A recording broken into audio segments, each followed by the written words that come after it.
Welcome back to the shores of the cosmic ocean. An immensity of space and time, a vastness still mostly uncharted. We're bound for the possible worlds revealed by science. We'll take a ride on the underground worldwide network that no one knew was there. I'm going to tell you a first contact story that's true. We'll meet some of the most courageous people who ever lived. And we're going to venture into the future we can still have, to the homes of our distant descendants among the stars. Science can carry us across that vastness, but without imagination, we go nowhere. Our ship of the imagination is propelled by twin engines of skepticism and wonder. It's guided by the simple set of rules that define science and make it so powerful. Test ideas by experiment and observation. Build on those ideas that pass the test. Reject the ones that fail. Follow the evidence wherever it leads and question everything. Take these rules to heart and the cosmos is yours. Come with me.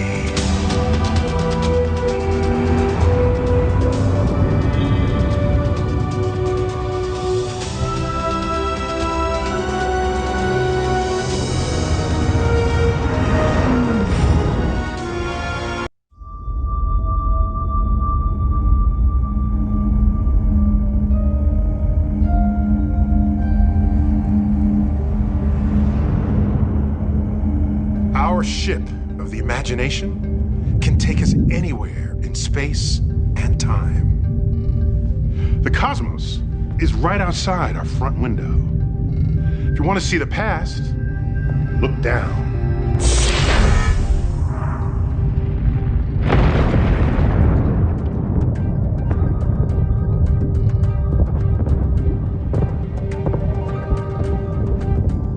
And if you want to see the future, look up.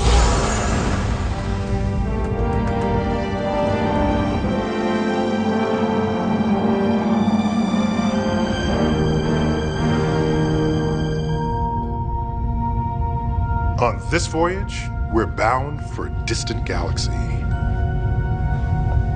And we'll discover how we as a species became explorers of the cosmos. There she is. NASA's Voyager 1. Launched in 1977, she is the most distant object built by human hands. She's done some hard traveling since our last encounter. Logged another 1.5 billion miles. Voyager's making for other parts of our Milky Way. But we have another far more distant destination. The cosmic ocean is made of space and time. You can't move in space without also moving in time. Our voyage will take us a long way from home, a little more than 1 billion light years. We're also traveling 1 billion years into the past, to an event so violent, it will even shatter time.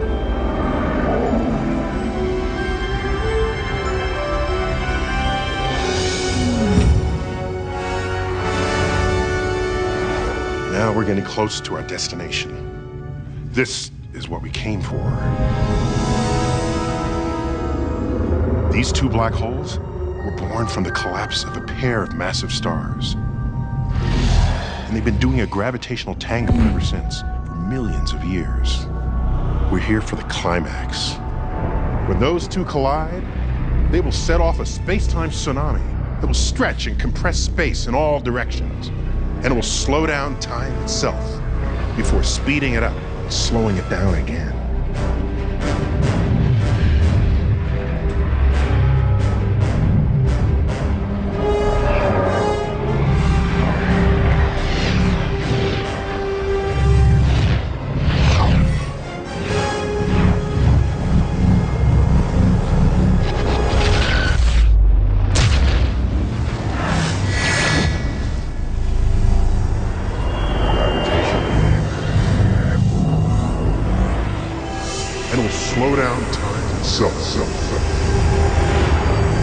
set off a space-time tsunami. Structure, press space in all directions. Billion light years away.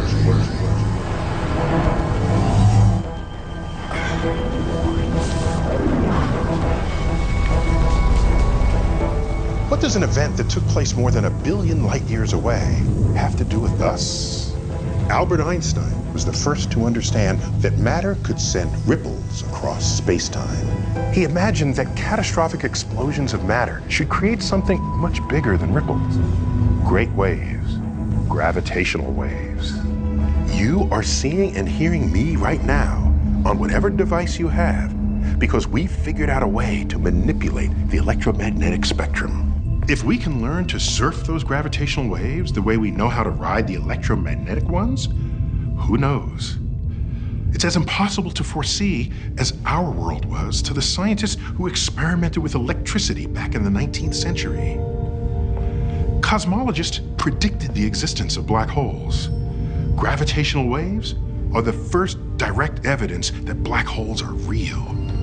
But they may also provide a new way of knowing and exploring the cosmos. We can add it to the other senses that science has devised to penetrate the great dark ocean. All the kinds of light we use. Gamma ray,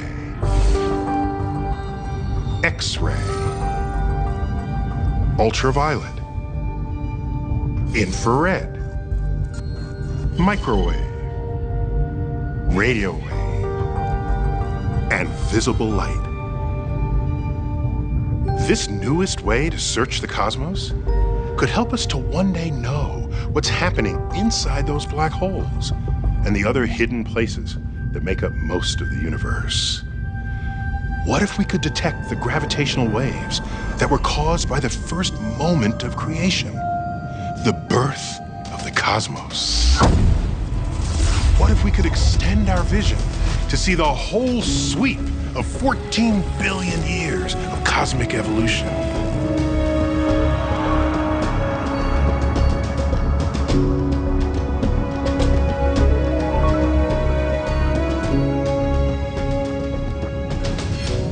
So, how did we get so smart? We know something about the evolution of our species, but how did the human mind evolve? Where did that crazy ambition to climb the ladder to the stars come from? How did we become a way for the universe to know itself? It started over there.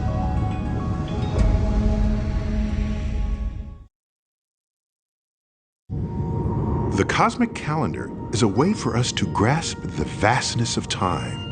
We've taken all of time from the birth of the universe to this very moment and compressed it into a single calendar year.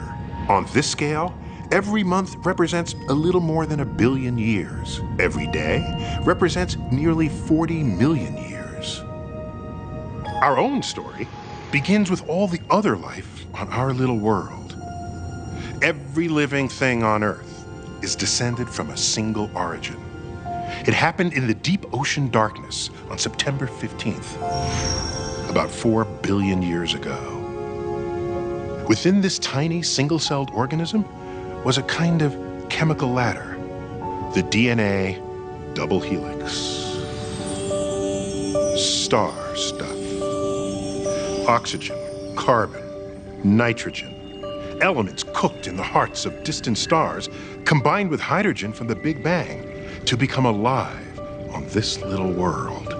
Through random changes, mutations in the genes, some of which led to more successful life forms, what we call evolution by natural selection. The ladder grew, adding more and more rungs. It took another 3 billion years for life to evolve the complexity of the plants and animals that you could see with the naked eye.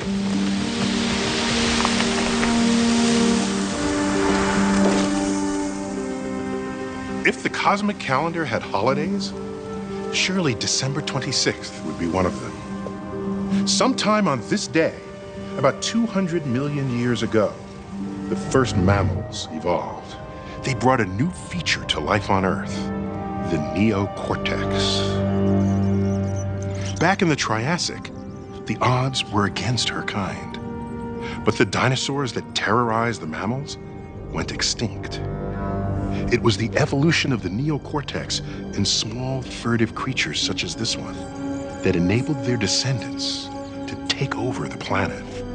Mammals brought something else that was new. They suckled their young. They nurtured them, and there was love. Mother's Day on the cosmic calendar. Evolution by natural selection means that those living things able to better adapt to their environment are more likely to survive and leave offspring. Intelligence can be a huge selective advantage. The fate of this planet was changed forever by an event involving just 13 atoms. How small is 13 atoms? It's a quadrillionth the size of a grain of salt. A mutation occurred in the DNA of just one of our ancestors. Every source of self-esteem, everything we've learned and built, might come down to nothing more than this. One base pair of a single gene, just a single rung, programmed the neocortex to grow larger still and fold more deeply. Maybe it was a random zap from a cosmic ray, or a simple error in transmission from one cell to another. Whatever it was, it led to a change in our species that would ultimately affect every other species of life on Earth. It happened late on New Year's Eve on this cosmic calendar of ours.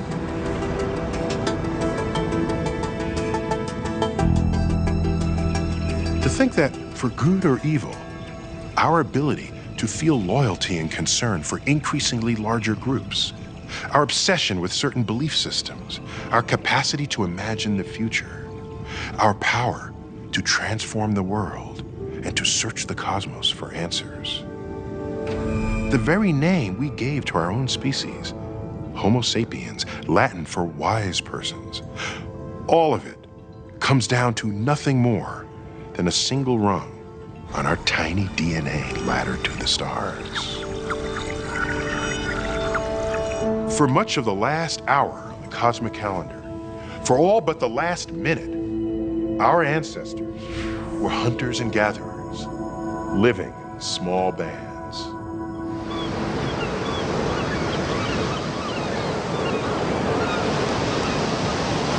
You know, when people just shrug and say, chalk it up to human nature, puzzles me. They're usually talking about our greed, our arrogance, our violence. But we've been human for at least a couple 100,000 years.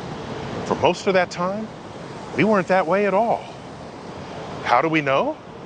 From the accounts of explorers and anthropologists encountering surviving hunter-gatherer societies across 4 centuries. There are, of course, exceptions, especially in the circumstances of extreme scarcity. But the overwhelming consensus paints a picture of humans who lived in relative harmony with each other and the environment. We shared the little we had because we knew that our survival depended on the group. We didn't prize wealth beyond our needs because possessions would just weigh us down as we wandered. We were different from our non-human primate ancestors with their alpha males bullying their way to dominance.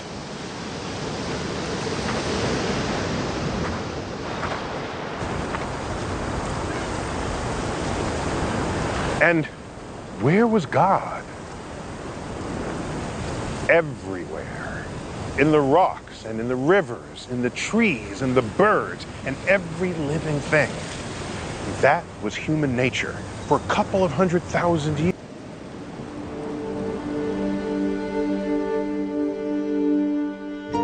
At 25 cosmic seconds to midnight, between 10 and 12,000 years ago, humans discovered another great power. Instead of foraging for food, we learned how to grow it in the earth. This changed everything. Our ancestors did something else they had never done before. They invented new tools, technology, to plant and pull food out of the earth. They settled down and moved indoors. Our relationship to nature and to one another would never be the same. This agricultural revolution, the domestication of plants and animals, is the mother of all revolutions because all others trace back to it. Its consequences reach far beyond even our own moment in time. Like most revolutions, this one brought change that was both great and horrifying. There was a new concept in the world: home. A specific place on the planet where your ancestors and you were born and lived. And over time, these settlements grew larger until about 20 cosmic seconds ago, or around 7,000 BCE.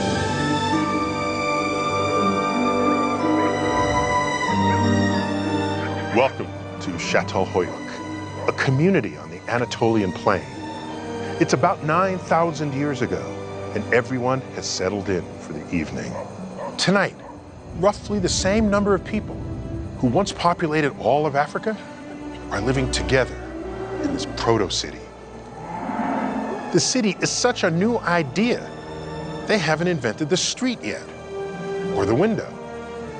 So the only way you can get into your apartment is to walk along the rooftops till you arrive at the opening to your dwelling. Çatalhöyük lacked something much more significant than streets and windows. There is no palace here. The bitter price that the invention of agriculture cost human society had yet to be paid.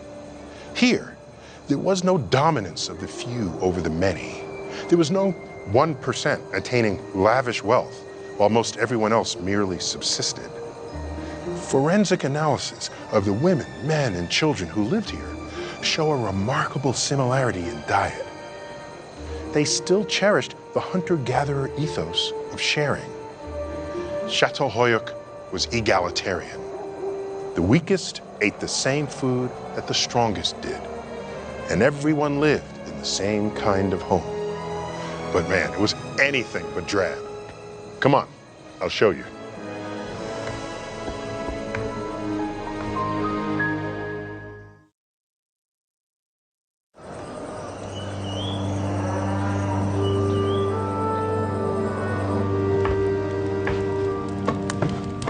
This was a typical apartment in one of the first cities, Çatalhöyük, in what is now Turkey, as it looked about 9,000 years ago.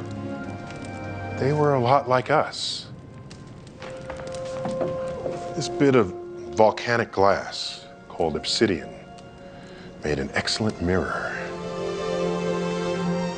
If we could only find a way to see all the things that were once reflected here. This apartment was home for an extended family of 7 to 10 people. Every apartment had a similar floor plan. Bedroom, living room, kitchen, plastered auroch head. The people of Çatalhöyük had a passion for decorating. Apartments were richly appointed with the teeth and bones and skins of animals. The ochre that our ancestors picked up in Africa about 100,000 years before was now the medium of choice for the interior decorators of Çatalhöyük.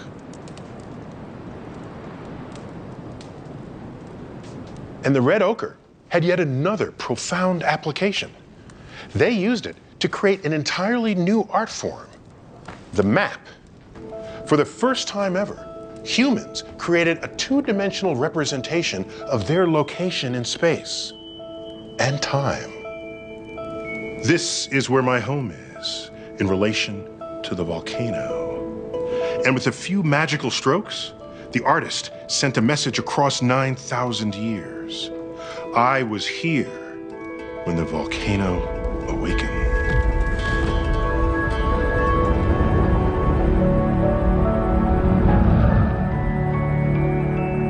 The experiment at Çatalhöyük was a success, and within a few thousand years, there were cities everywhere.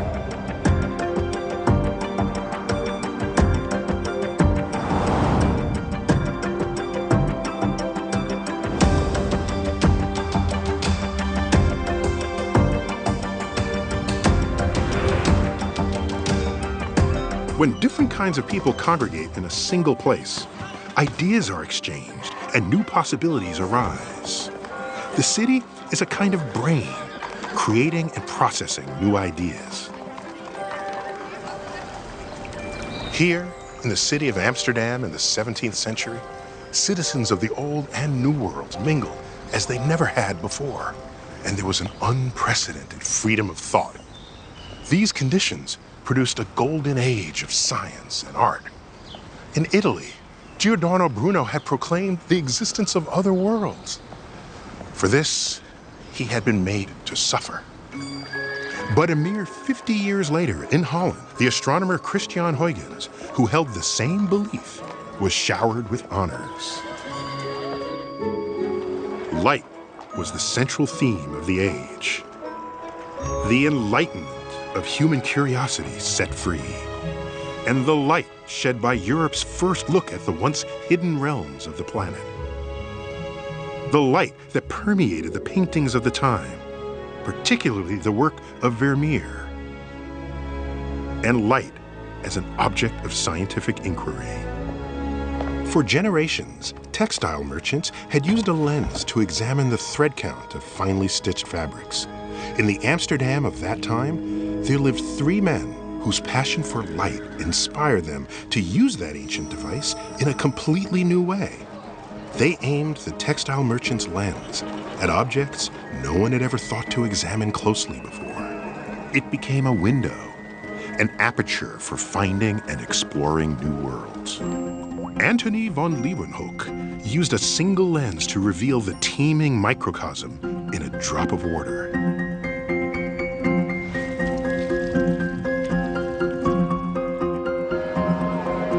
His friend, Christian Huygens, used 2 lenses to bring the stars, planets, and moons close enough to reveal their features.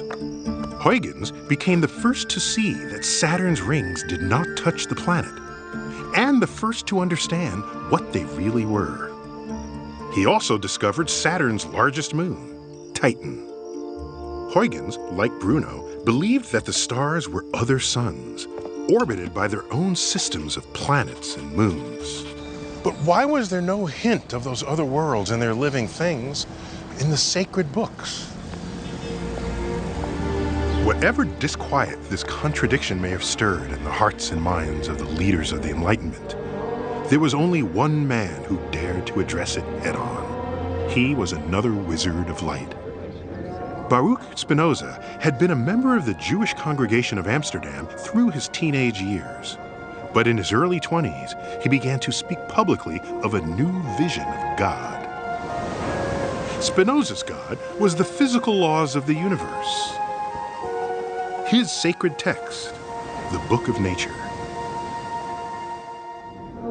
The Jews of Amsterdam were mostly refugees from the vicious inquisitions in Spain and Portugal, where so many of them had been tortured and murdered. Amsterdam had offered the Jews a refuge, and they must have seen Spinoza's radical ideas as a threat to their hard-won security in Holland.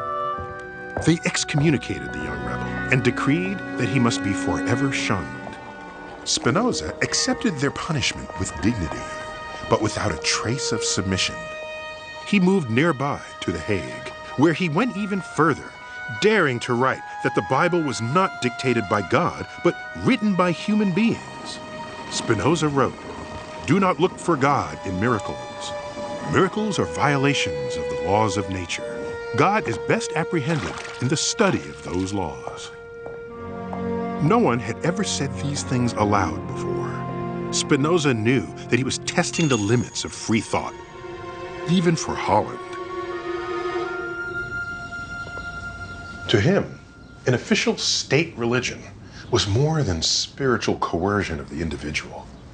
Spinoza regarded the miraculous events of the major religious traditions as organized superstition. In his view, magical thinking posed a danger to the future citizens of a rational, free society.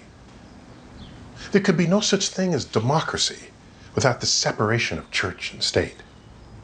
He wrote a book that introduced the ideas at the heart of the American and many another revolution. Then, as now, there were those who were threatened by this view of God.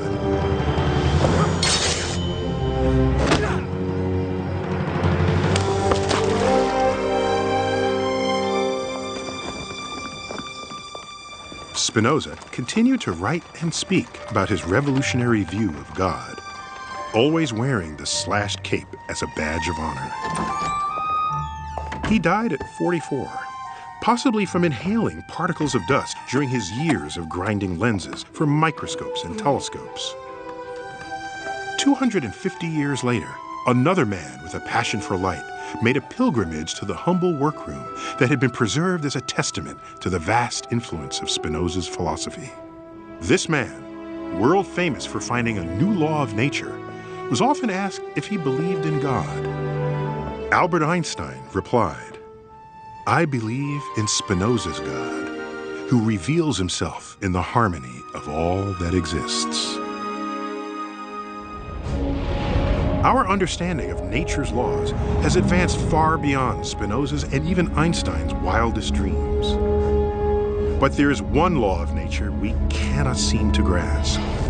Inscribed in the Book of Nature is a parable about an ancient alliance between two kingdoms and those who would tear it apart.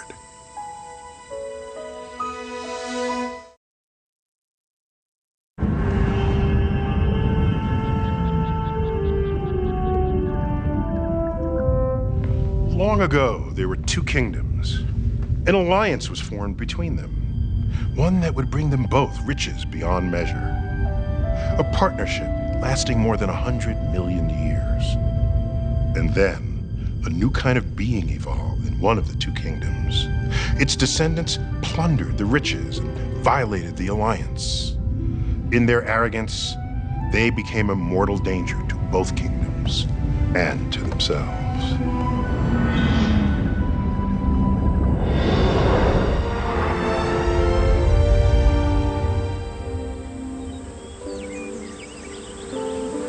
This parable is true. It's the story of two of the half-dozen realms of life on Earth, the plant and animal kingdoms. It's not easy being green. Sex is challenging when you're stuck in one place. There's no dating. You just sit there and cast your seed to the winds. Literally. You just wait for the wind to blow. If you get lucky, some of your pollen will be carried away and land on the sexual reproductive part of another plant. The plants play this hit or miss game of chance for a couple of 100 million years until insects evolve to play Cupid.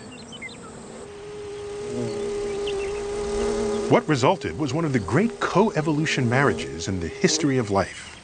The insect would visit a flower for a dinner of protein-rich pollen. Inevitably, some of the pollen would stick to the body of the insect. The insect would visit another flower, bringing along the leftovers on its body. That pollen fertilized the next flower, allowing it to reproduce. It was a win-win deal for both the flowers and the insects, causing a series of delightful evolutionary developments. A new plant arose that produced sugary nectar in addition to the pollen. Now, the insects came not just for their basic meal of pollen, but also for dessert. The insects got chubbier, evolved furry bodies and even little pouches on their legs to snag more pollen on their daily rounds of the flowers. Now, there were bees. This was a bonus for yet another species of the animal kingdom. Us. We are indebted to the bees and their fellow pollinators for something even more vital to our survival. Every third bite of food you take, and this is even true for those of us who are omnivores, was made possible by them. 35% of the world's crops depend on their cooperation. The plants eat starlight, and we and the animals, we eat plants. And they don't just increase the quantity of available food, we owe them for much of the biodiversity that has made our food supply so dependable. But we're working them to death. And for the first time ever, many kinds of bees are on the endangered species list.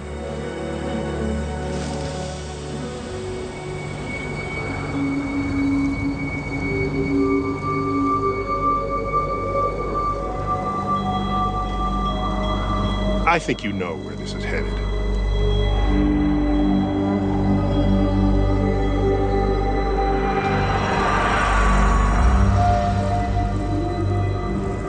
The blessing and the curse of the invention of agriculture has brought us here, to the halls of extinction.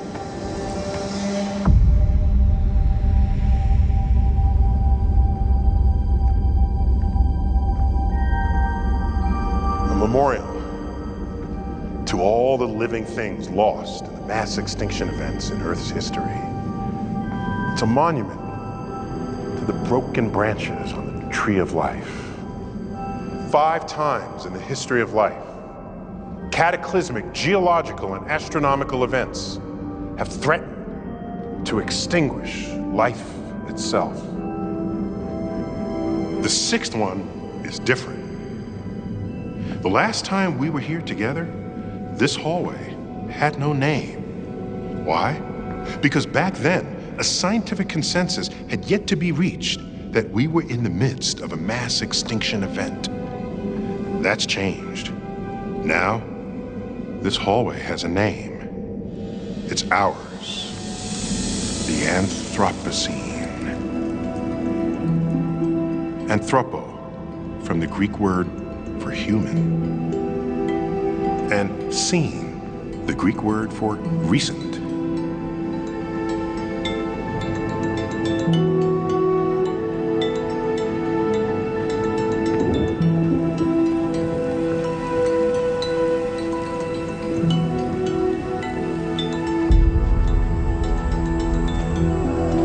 These are the species we hunted to extinction back when we were wanderers, including our own cousins, the Neanderthals.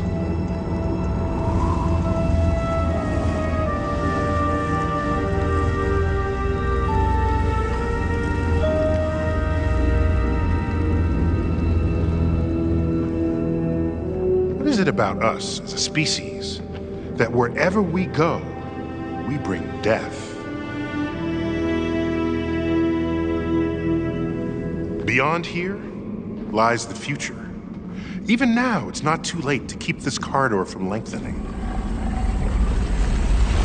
If we fail,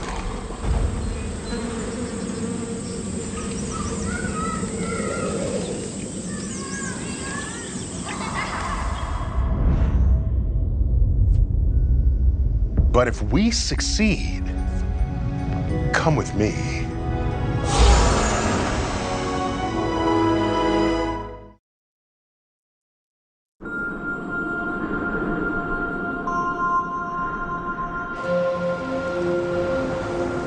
In a possible future, only decades away, Project Starshot, a flotilla of 1,000 spacecraft, will depart from Earth. This part of the Atacama Desert, west of the Andes Mountains, is so dry that it hasn't rained in recorded history. And that's great for us, because we're going to need the clearest of skies.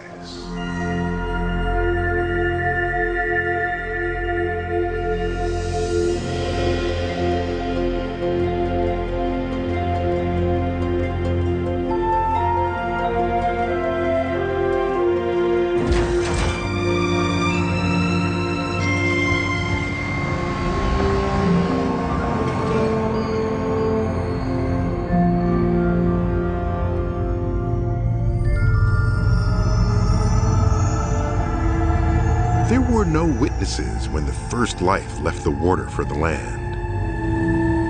There was nobody to file a report when the first birds took to the skies. But this is one great leap that will be documented in every conceivable way. The whole world is watching. We are, after all, sending our first craft directly to the planets of another sun, the Alpha Centauri system. These are the ships that will carry our senses there. These are interstellar sailing ships propelled by light.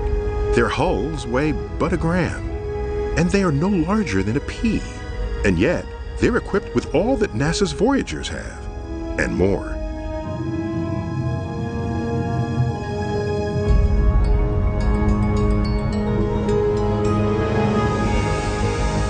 When the first light blasts forth from this phased array of lasers, the spacecraft will accelerate from 0 to 20% of the speed of light in mere minutes.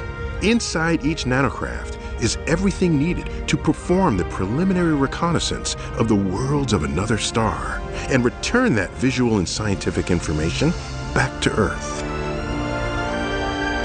Space is mostly empty, but there are tiny dust particles that could wreak havoc if they were to collide with nanocraft traveling at such high speeds.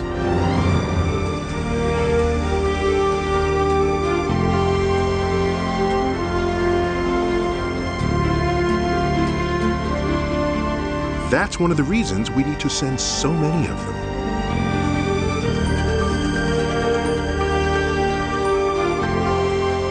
Voyager 1 is traveling at 38,000 miles per hour. It left home more than 40 years ago. It will take these nanocraft only 4 days to overtake her. That's pretty fast, but still only 20% of the speed of light. Proxima Centauri is 4 light years away. That's a 20-year one-way trip. Orbiting Proxima Centauri, there is a world in the habitable zone where we think life might flourish. Our robotic emissaries will send accounts from these new worlds. Their messages will race back to us on radio waves at the speed of light. They'll take 4 years to reach us. 20 years one way, 4 years back. That's a 24-year round trip. Many of you will be there then, to read and to write those new pages in the book of nature, and to chart our future course of wandering.